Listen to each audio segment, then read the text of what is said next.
ഈ ഒരു കേക്കിൻ്റെ ഓർഡർ കിട്ടിയപ്പോൾ തുടങ്ങിയതാണ് ആലോചിക്കാൻ ഇതിൻ്റെ ഫില്ലിങ് എങ്ങനെയാണ് വേണ്ടത്, അതിൻ്റെ ഡിസൈൻ എങ്ങനെയാണ്. ആൾക്ക് ഒരൊറ്റ ഡിമാൻഡേ ഉള്ളൂ, അതിൽ ഉള്ളിൽ കട്ട് ചെയ്യുമ്പോൾ ലാവ കേക്ക് പോലെ നല്ലോണം ഇങ്ങനെ ഒഴുകി വരണം, അതുപോലെ ആവണം. കേക്ക് ഫുള്ള് ചോക്ലേറ്റ് വേണം, വൈറ്റ് പോർഷൻ ഒന്നും കാണാൻ പാടില്ല, ക്രീമിൻ്റെ വൈറ്റ് ഒന്നും കാണാൻ പാടില്ല.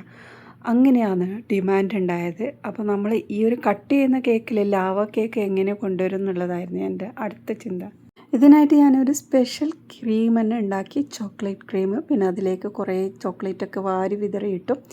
പ്രത്യേകിച്ച് ഡിസൈനും കാര്യം പറയാത്തതുകൊണ്ട് കയ്യിൽ കിട്ടുന്ന മൊത്തം ഇതിലേക്ക് പരീക്ഷിക്കാമെന്ന് വെച്ചു. നമ്മൾ ഡിസൈൻ പറഞ്ഞാൽ എളുപ്പമാണ് കേട്ടോ ഉണ്ടാക്കിയെടുക്കാനെല്ലാം. അപ്പോൾ നമ്മൾ ക്രീമെല്ലാം തേച്ച് നമ്മൾക്ക് ഇതിൻ്റെ മുകളിലോട്ട് കുറച്ച് ഗനാഷ്, ചോക്ലേറ്റ് ഗനാഷ് ഇടാമെന്ന് വെച്ചു. ആദ്യം ചോക്ലേറ്റ് ഗനാഷ് ഇട്ടു. അപ്പോഴാണ് നോക്കിയത് സൈഡ് ഒരു ബോർഡറും കൂടെ കൊടുക്കാമെന്ന് വിചാരിച്ചു. ഇതൊരു ബർത്ത്ഡേ കേക്ക് ആയതുകൊണ്ട് നമ്മൾ എന്തായാലും പേരെഴുതണം. അപ്പോൾ അടുത്ത പരീക്ഷണം ഇനി പേര് എഴുതിയിട്ടാവാന്ന് പറഞ്ഞിട്ട് ആദ്യം വേഗം പേരെല്ലാം എഴുതി റെഡിയാക്കി. അപ്പോഴാണ് സൈഡിലേക്ക് ഒരു ചോക്ലേറ്റ് ഗനാഷ് ഇങ്ങനെ ഡ്രിപ്പ് ചെയ്യുന്ന പോലെ അങ്ങനെ ഒരു ആക്കാമെന്നാണ്. അതുപോലെ ചോക്ലേറ്റ് ഡ്രിപ്പും ചെയ്തു. ഇനിയും പോരാന്ന് വിചാരിച്ചിട്ട് ഇതിൻ്റെ മുകളിലോട്ട് 2 സ്ട്രോബെറി ഒന്ന് വെച്ച് കൊടുക്കാമെന്ന് കേട്ടോ.